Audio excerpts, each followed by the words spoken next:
Hi everyone, welcome to session 2 of the Raise More Funds module.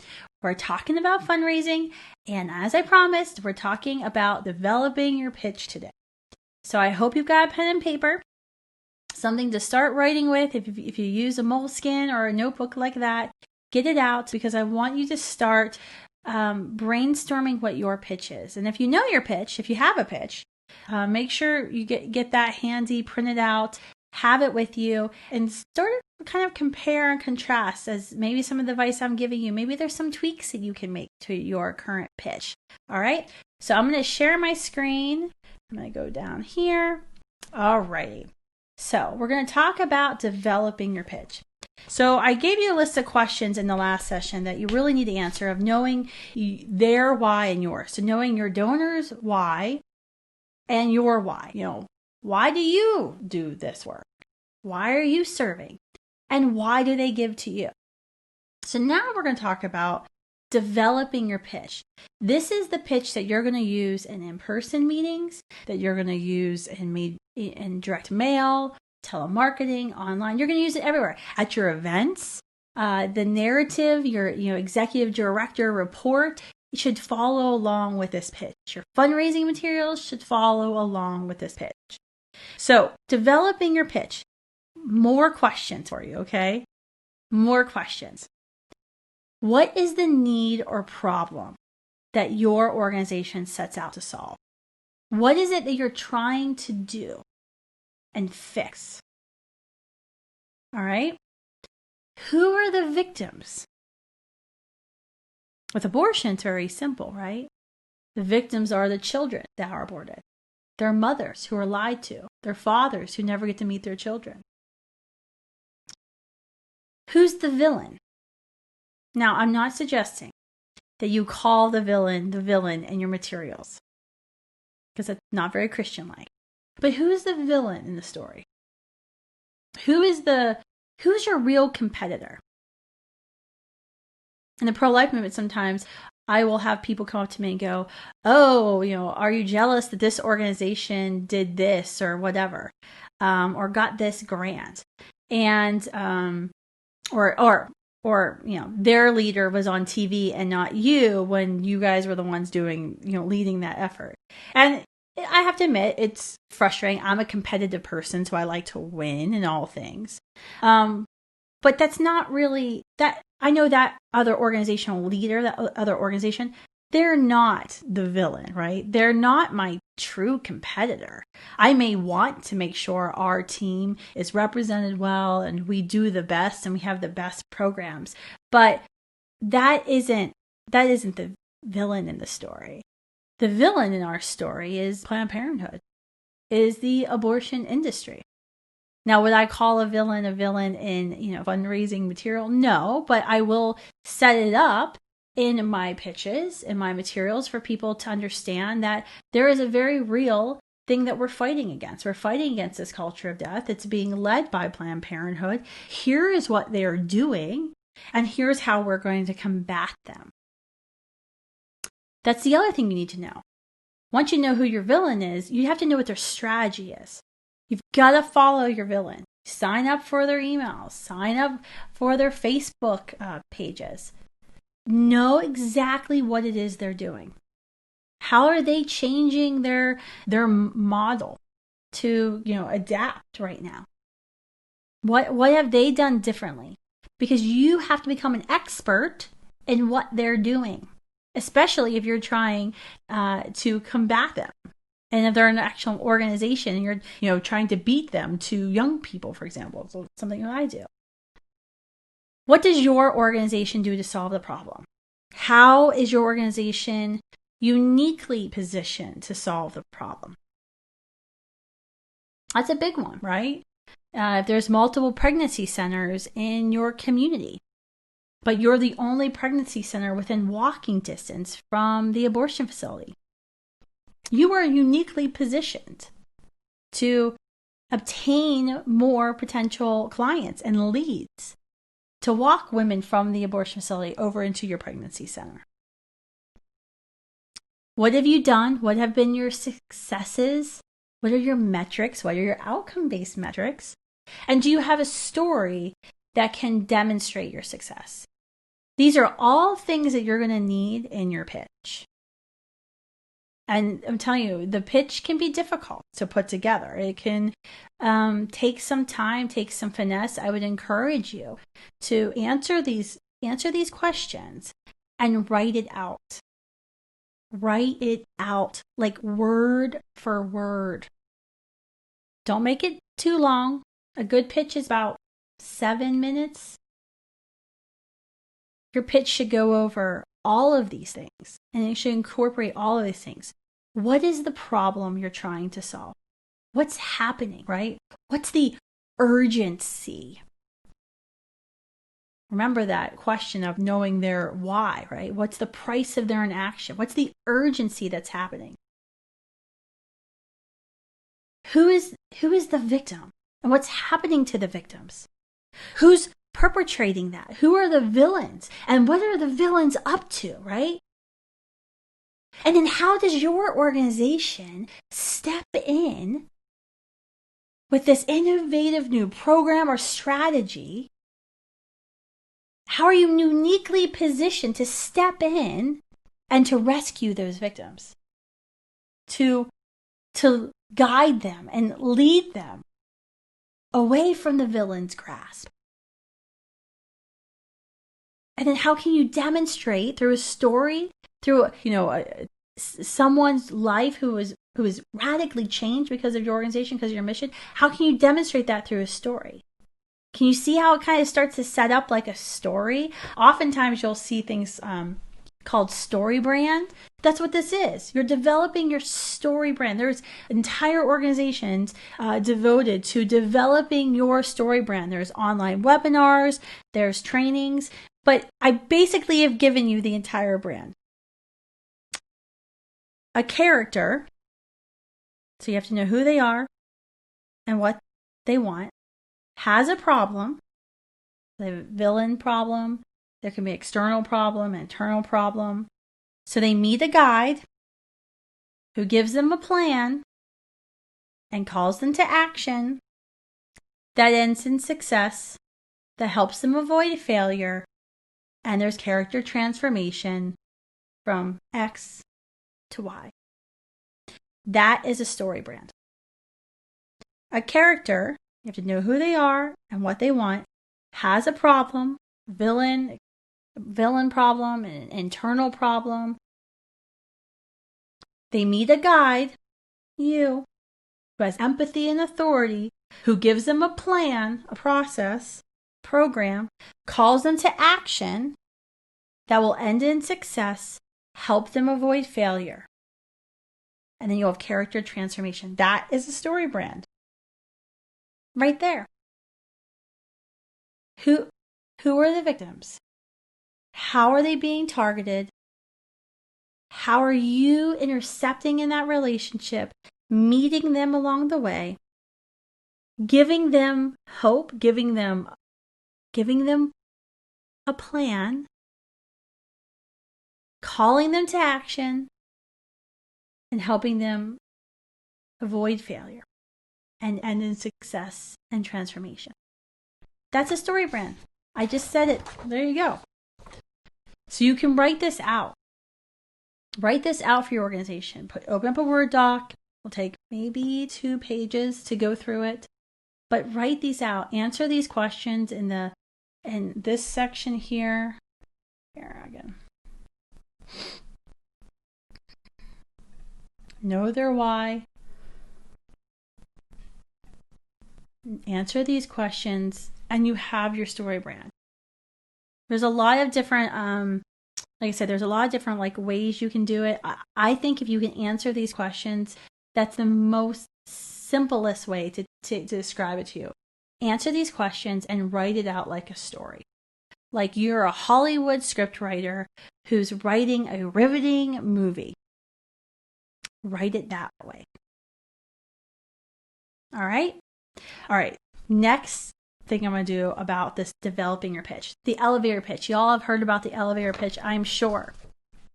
I have 2 examples of elevator pitches that you can use. Super simple. I am blank of blank, and we blank in order to blank by blank. Super simple. Or organization is a category that provides key services for their target audience in a very your top 3 attributes programs to provide way, so that value proposition. What makes us different is secret sauce. Ultimately, we exist, core purpose, and we hope to your vision.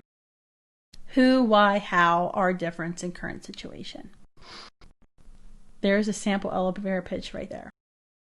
I'm going to go through these with you. All right, brand script outline. This is what I went over with you already. I just want to show you visually. Oh, oopsie. I want to show you visually. A character has a problem, meets a guide who gives them a plan, calls them to action that ends in success, helps them avoid failure, and sees character transformation. There is your brand script outline. Sample elevator pitches right here. I am blank of blank. We blank in order to blank by blank. That's 10 seconds. This is a little bit longer. What I like about this one is it talks about what's so unique, their secret sauce. I love that secret sauce. Like, what is it that you do that's so unique? That will actually grab their attention, especially if you're, if you really are using the elevator pitch. It's a crowded room and you're just mingling a cocktail hour. You're going to have to say something. You have to say something when you're talking to this supporter or potential supporter that grabs their attention. You got to say it. I often will, I'll talk about Planned Parenthood in my pitches. As you know, Planned Parenthood is located, 79% of Planned Parenthoods are located 5 miles from a college campus. This is directly where their targeting is on these college campuses, and we are the organization that's going to intercept them. And we're directly competing with Planned Parenthood head on. That usually gets people's attention. Sometimes I'll lead off in an elevator pitch talking about an outcome that we've had. So a project that Students for Life's been working with Josh Tiarina, you all know Josh, and his team at H&H has been our online conversion strategies of really not only, marketing, an ad to people who are pro-choice, but really proving that ad changes their minds. And so something I've been leading off with is, we've engaged in this brand new online digital education effort, and we're converting 31% of pro-choice young people from pro-choice to pro-life. That instantly grabs their attention. Oh, really? Tell me more about that. I didn't think that was possible. I just think it's impossible to change people's minds about abortion. Oh, really? You do? Let me tell you some stories of people I know, of young people I've met who've changed their minds. And I'll tell you how we do that. Our secret sauce, right? So think of something when you're working on your pitch, when you're working on your story brand. When you've only got a few seconds, what can you say that's going to grab their attention? That's going to get their ears to perk up, especially if you're in an event, maybe it's a cocktail reception for another organization. And there's going to be a lot of fundraisers walking by. What are you going to do that's different, that sets you apart? I will tell you, a lot of it is going to come down to this word right here, passion.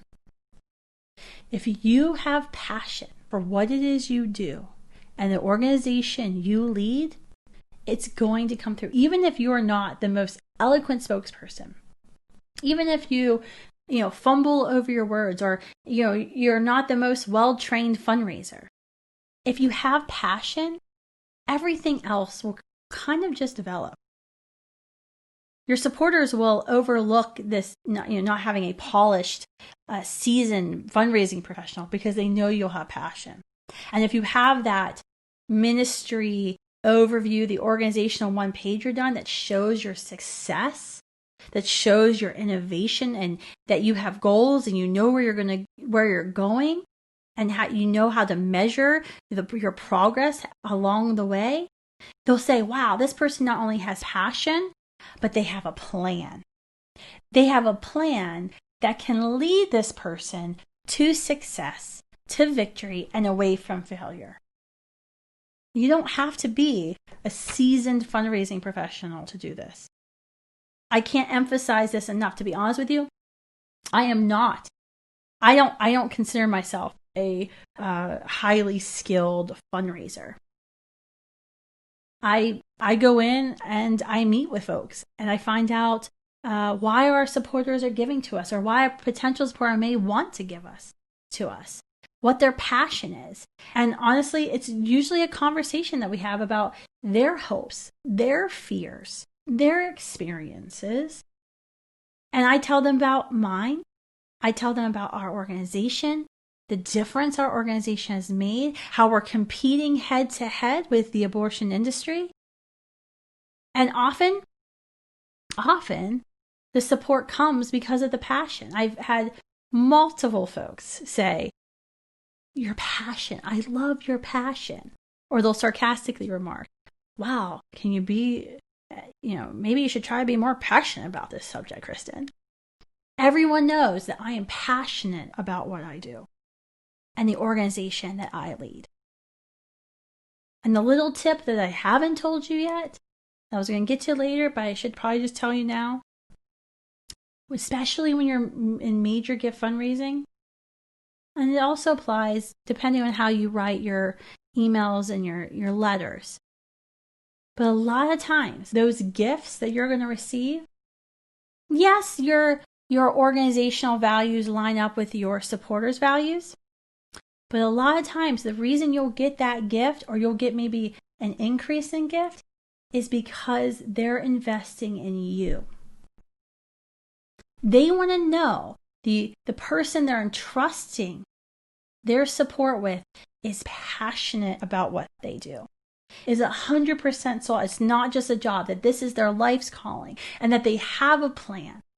And yes, they may fail, but they'll be gritty, right? They'll work through it.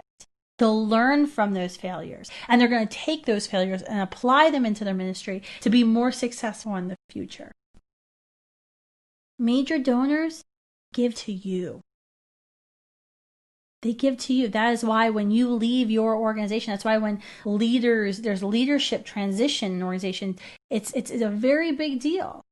Because if the person who's been building the relationships with all of the major supporters suddenly is not there, and they have not transitioned that leadership well, if there's like a discord within, maybe the board asked this person to leave, and so they didn't transition the relationship from the current CEO to the new CEO, you'll see fundraising, you'll see income immediately drop.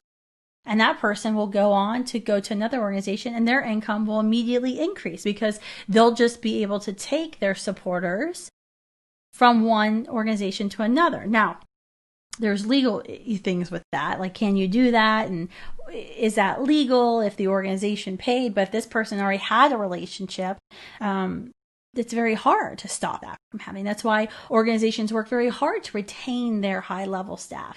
They work very hard to retain their development team members, which, to be honest with you, it's very hard to retain development team members. I was talking to a fundraising consultant in Washington not long ago who said that the average time a major gift officer spends in an organization is about 18 months. That's terrible. Think of all the time and the money you've spent investing in these folks and the relationships you transferred for them to leave. So make sure you have passion. You don't have to have the most perfect pitch. I think if you include some of these questions and you can answer these questions in your pitch, you're going to be in a much better place. In fact, you're going to be at a better place than most nonprofit organizations. But don't worry about making it perfect. Write it out. Send it to different folks. Send it to some of your organizational leaders, some of your board members, some of your new team members. Send it to maybe some folks outside of the organization. Send it to a mentor that you may have in fundraising.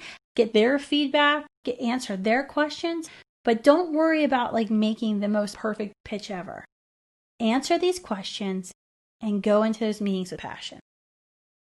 All right. We're going to go on to our next session here. So stay with me. We're going to be talking about checking your attitude.